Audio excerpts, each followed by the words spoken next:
Nós estamos em uma série de mensagens sobre as profecias de Jeremias para os últimos dias. Existem muitos cristãos que não acreditam que muitas profecias que estão nos profetas são para os últimos dias. E eu mostrei desde o início dessa série que as profecias de Jeremias no capítulo 30, no capítulo 31, são profecias para os últimos dias. São profecias para os últimos dias da igreja aqui nessa terra. E para você compreender tudo que eu vou falar no vídeo de hoje, é muito importante que você assista a série desde o início. Combinado? Então hoje nós vamos meditar em Jeremias, capítulo 31, a partir do versículo 11. Seja muito bem-vindo a mais essa meditação do canal A Lâmpada para os Meus Pés.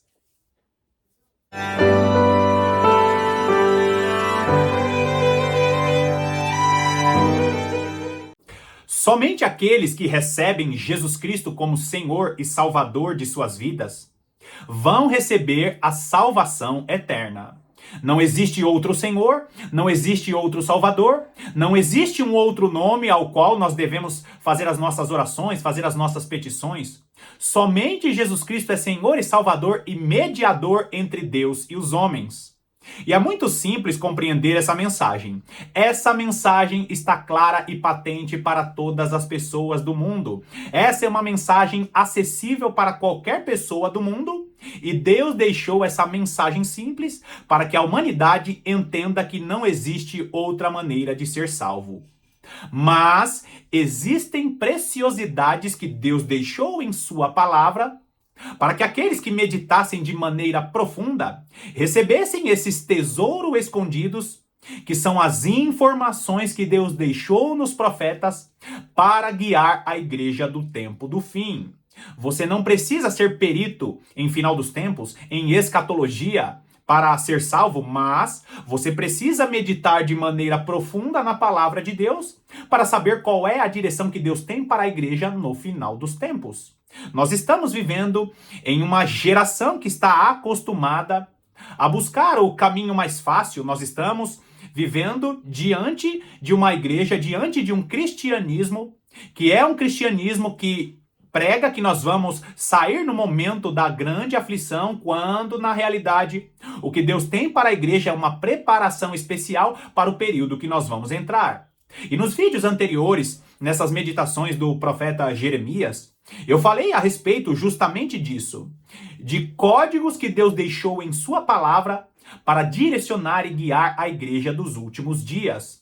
É muito importante que você entenda esses códigos, essas direções, essas revelações, que são tesouros que Deus deixou em sua palavra, porque Ele está guiando uma igreja que vai viver a plenitude do Espírito do Senhor aqui nessa terra. Agora, Deus deu uma palavra maravilhosa ao profeta Jeremias, e as profecias que Deus dava aos profetas na antiga aliança, normalmente, não são todas, mas normalmente, as profecias começavam com o Israel da época dos profetas, e essas profecias ganhavam uma expansão para o período da igreja. E nós precisamos ter isso em mente. Quando Deus ele olha para o seu povo, ele olha para o seu povo em uma trajetória. A única diferença que tem do Israel da antiga aliança para o Israel da nova aliança, o Israel da promessa, é a renovação dessa aliança. Nós vemos isso explicado em parte lá em Apocalipse capítulo 12, quando nós vemos aquela mulher em uma clara linha do tempo, em que aquela mulher que tem uma coroa com 12 estrelas, que era vestida de lua, agora ela está vestida de sol e a lua está debaixo dos seus pés. Essa mulher, ela está percorrendo uma trajetória. E quando o texto diz em Apocalipse que ela está vestida de sol, é porque Deus renovou a aliança. Ela está agora vestida do sol da justiça, que é o nosso Senhor e Salvador Jesus Cristo. Então, nós precisamos compreender essa linha do tempo. E quando Deus dava as palavras para os profetas, quando os profetas profetizavam as palavras de Deus, ele começava essa profecia com os profetas na antiga aliança, e essas profecias ganhavam uma expansão. E é justamente o que acontece aqui no profeta Jeremias. Deus dava ali uma palavra, Deus falava com o Israel da época dele, E ali Deus mostrava que essa profecia tinha uma expansão. Mais uma vez, assista os vídeos anteriores e conheça os ensinos que eu deixo sempre aqui os links na descrição. Nós estamos vivendo o período da nova aliança e Deus deixou mensagens específicas para a igreja dos últimos dias. Vai lá comigo em Jeremias capítulo 31. Jeremias capítulo 31, nós vamos ler hoje dos versículos 11 até o versículo 14, que diz assim: Porque o Senhor redimiu a Jacó e o livrou da mão do que era mais forte do que ele. Olha só, queridos, eu não vou explicar mais uma vez por que essa profecia é para os últimos dias e não é uma profecia apenas para a época do profeta Jeremias. Você assistiu os vídeos anteriores, você já sabe que não é uma profecia para aquele Israel da época dele. Ele está falando o quê? Que Deus redimiu a Jacó e livrou da mão do que era mais forte do que ele. E quem que era mais forte do que Jacó? Nós precisamos entender o paralelo que às vezes Deus dá, dando códigos ou usando o nome dos patriarcas para nos guiar e direcionar, porque a vida dos patriarcas prefiguram situações que vão acontecer no final dos tempos. Nós vamos ver, queridos, que basicamente o principal motivo do último grande conflito, que é esse conflito que nós iniciamos vendo agora em 2023, nós vemos, na verdade não iniciou agora, mas para a igreja é um conflito que para a maior parte dos cristãos é um conflito que é novidade, só que segundo a Bíblia não é um conflito que é novidade, que é justamente a briga entre os dois irmãos, Jacó e Esaú. Você sabia que essa briga que nós estamos vendo lá na região de Israel, lá em Jerusalém, é uma briga que começou lá desde o início, desde a época de Jacó e Esaú? Por quê? Se você olhar bem o perfil de Jacó e de Esaú, você vai entender esse texto aqui. Por quê? Porque Deus está livrando Jacó das mãos daquele que era mais forte. E eu tenho falado aqui nos vídeos que o último grande governante que estará governando este mundo com mãos de ferro é justamente um descendente de Ismael, é justamente um descendente de Esaú. E talvez alguém diga, não, mas não tem nada a ver Esaú com Ismael. Tem tudo a ver. Você vai ver ao longo da palavra de Deus que Deus ele levanta uma geração que é uma geração da promessa, que é uma geração que Deus tem uma promessa, e em seguida Satanás levanta também uma outra geração para fazer oposição ao povo de Deus. Geralmente essa oposição é uma oposição que tem parentesco, que vem dos patriarcas. No caso aqui, Abraão, Deus deu uma promessa a Abraão, aí tem Isaac, Jacó é o filho da promessa, né? Na verdade, Isaac é o filho da promessa. Essa promessa se expande para Jacó, mas presta bastante atenção aqui. Geralmente, aqueles que fazem oposição ao povo de Deus ou à linhagem da promessa, geralmente são pessoas da família de Abraão ou da família dos patriarcas. E queridos, se você olhar bem para a palavra de Deus, você vai ver que Jacó, ele era o filho de Isaac, que não tinha tantas habilidades de caça. Já Esaú era um homem mais forte que tinha ali a habilidade de caça, era um homem mais forte fisicamente, e assim eles conviviam ali como irmãos, e um tinha uma habilidade de coisas mais simples, como de coisas mais menos vigorosas, como cozinhar, como mexer ali com tecidos, e o outro era homem de caça, homem de guerra, homem valente. Agora, quando nós olhamos para esse versículo que está aí na sua tela, nós precisamos entender que ao longo das gerações, Deus tem livrado Israel, ou Deus tem livrado Jacó das mãos daquele que era mais forte do que ele.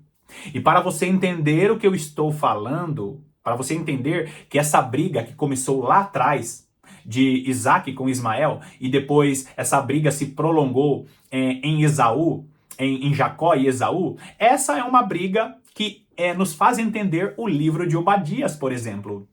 Vai lá comigo em Gênesis. Gênesis, capítulo 28. Gênesis, capítulo 28, nós vamos ver o versículo 9. Gênesis 28, versículo 9, diz assim: Foi Esaú à casa de Ismael, e além das mulheres que já possuía, tomou por mulher a Maalate, filha de Ismael, filho de Abraão, irmã de Nebaiote. Presta atenção no que eu estou te mostrando aqui. Eu estou te mostrando Esaú se misturando com as filhas de Ismael, e você sabe muito bem quem são hoje os descendentes de Ismael. Quem são os descendentes de Ismael? Quem são os descendentes de Esaú?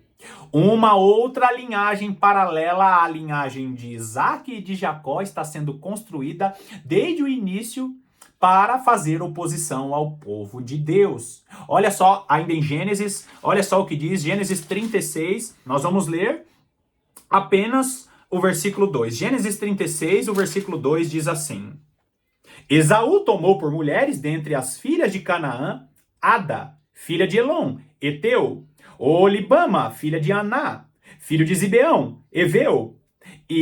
Eveu. Vamos ficar só no versículo 2. Presta bastante atenção nesse versículo 2. Quem foi Esaú? Esaú tomou por mulheres dentre as filhas de Canaã. Agora, querido, se você olhar aqui nesse tempo, nesse período, no período que eu estou te mostrando, se você olhar no período no tempo em que está vivendo Jacó e Esaú, você vai ver que a terra de Canaã não tinha sido ainda conquistada. A terra ainda era habitada por povos que não eram de Israel. Presta atenção muito bem, porque se você lembrar bem da genealogia de Noé, você vai ver que Noé gera Cã e Cã gera Canaã. Canaã era o quarto filho de Cã, ou Canaã era um dos netos de Noé. Se você lembrar bem, quando Noé sai do dilúvio, acontecem todas aquelas situações, ele acaba amaldiçoando Cã e a geração dele, e ali, a partir daquela linhagem de Cã, surge uma linhagem que não procede, que não se importa com os preceitos do Senhor. Olha a linha do tempo que eu estou te mostrando, presta atenção nisso. O versículo que está aí na sua tela está mostrando o quê? Que Esaú tomou por mulheres dentre as filhas de Canaã. E a ordem de Deus para Abraão, Isaque e Jacó era que eles não se misturassem com as nações que tinham costumes que eram contrários à direção do Senhor. E o que acontece? Esaú, ele ignora, na verdade ele abre mão da bênção da primogenitura. A bênção da primogenitura fica com Jacó, que era o mais novo. E aí, Esaú se torna um homem profano. Nós vamos ver a própria palavra de Deus chamando Esaú de profano. E talvez você pense, que exagero!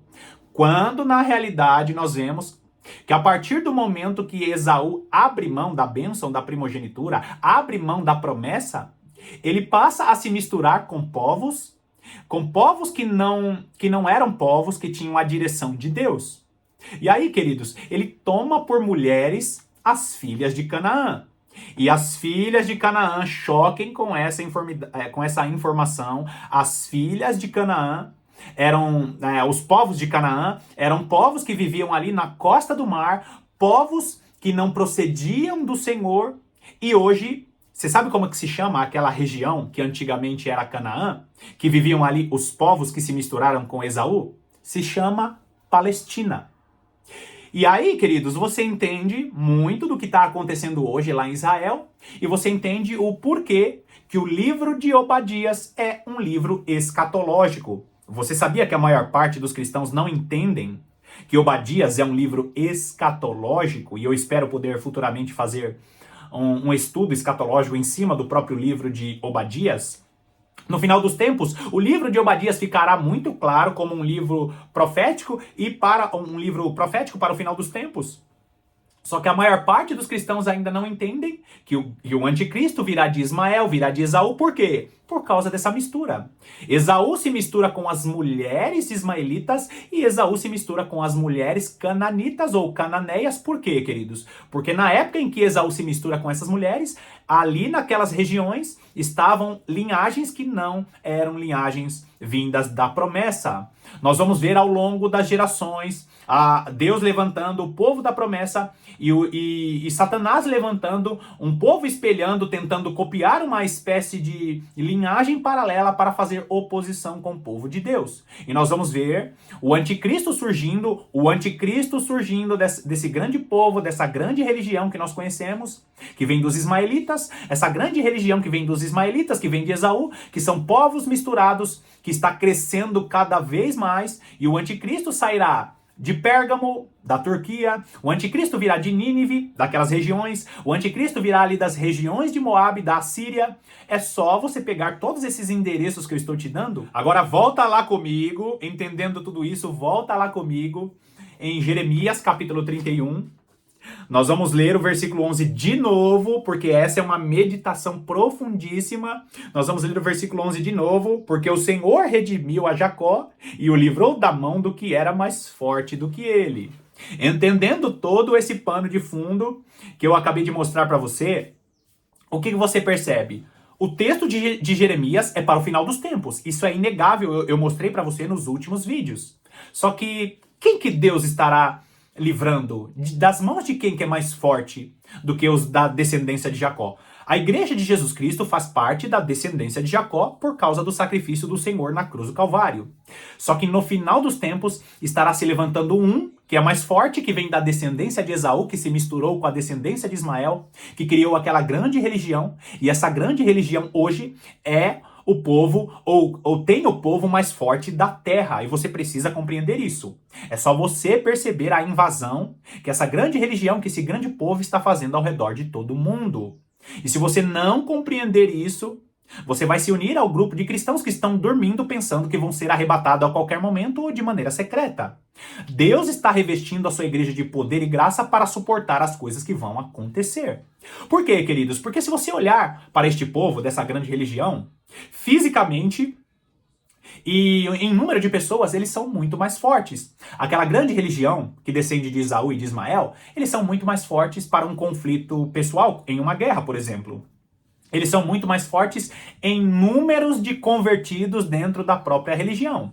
Enquanto os cristãos estão aqui brincando no TikTok, enquanto os cristãos estão aqui brigando por cargos em suas igrejas, eles estão lá fazendo as suas orações todos os dias e ensinando suas crianças que aqueles que não são do povo deles são inimigos. As crianças daquela grande religião crescem sabendo ou entendendo que as outras religiões são religiões malignas. E ali, aquele povo que se torna cada vez mais forte está ensinando aos seus descendentes que eles precisam estar preparados para um conflito ou uma guerra santa. Eu evitei de falar a palavra aqui, mas eu quero que você entenda.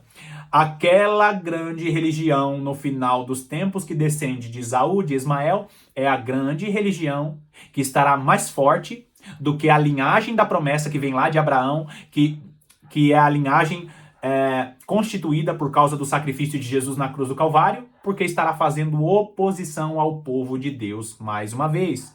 Esta palavra é uma palavra escatológica. Por quê, queridos? Porque a teologia tradicional ensina que o anticristo virá de Roma, a teologia tradicional ensina que o anticristo é um judeu, quando na realidade o anticristo mais uma vez virá dessa mistura dos povos, virá dessa mistura de Esaú e de Ismael, que são povos que vão estar fazendo oposição à linhagem da promessa, à linhagem de Deus. Então, queridos, nós precisamos ter essa consciência de que o anticristo virá de Nínive, de que o anticristo virá lá de Pérgamo, que o trono de Satanás, lembra o texto de Apocalipse? Que o trono de Satanás está em Pérgamo, por quê? Porque existe uma grande religião que descende de Esaú, de Ismael, que está crescendo e está se tornando cada vez mais forte, inclusive mais forte do que o próprio povo de Deus. A única chance que o Israel da promessa tem no período da grande tribulação é justamente o poder e a graça de Jesus Cristo sobre a igreja. Nós não teremos a menor chance, e o próprio texto de Mateus capítulo 24, né, aquele discurso escatológico do nosso Senhor e Salvador Jesus Cristo, vai dizer que se não fossem abreviados aqueles dias, nenhum se salvaria. Vai dizer que essa grande tribulação nunca houve e jamais haverá. Por quê, queridos? Porque aquele povo dessa grande religião é um povo que está acostumado a viver as gerações conquistando territórios. E o grande objetivo deles é estabelecer uma grande Sharia em todo o mundo. Um governo único mundial, onde os descendentes deles governem sobre todas as nações da terra. É justamente o espelhamento. Satanás não tem criatividade. Ele pega o plano de Deus, acha o plano de Deus bom e começa a espelhar. Eu já falei aqui do estudo a respeito dos 144 mil, o espelho de Satanás, quando Deus levanta uma geração abençoada, uma geração da promessa, Satanás levanta uma outra geração muito parecida, semelhante, para fazer oposição ao povo de Deus, copiando o plano do Senhor, ou tentando copiar o plano do Senhor.